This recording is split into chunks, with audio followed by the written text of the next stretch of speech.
Naaksidenteng nakuryente si Carlos at nahulog mula sa mahigit 10 metro ang taas. Tumawag na ambulansya!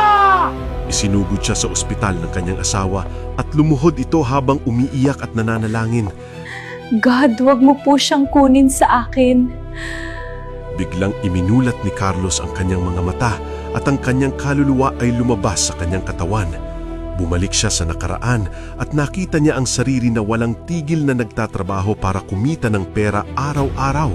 Bihirang gumugol ng oras kasama ang kanyang asawa at mga anak.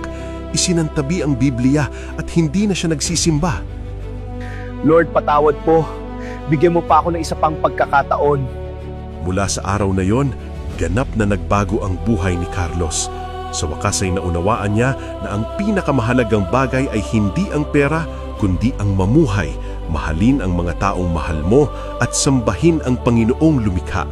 Sinabi ng Panginoong Hesus, sapagkat ano ang mapapakinabangan ng tao na makamtan ang buong sanglibutan at mapapahamak ang kanyang buhay. Ang mga umiibig sa Diyos higit sa pera ay tatanggap na buhay na walang hanggan. Handa ka bang unahin ng Diyos?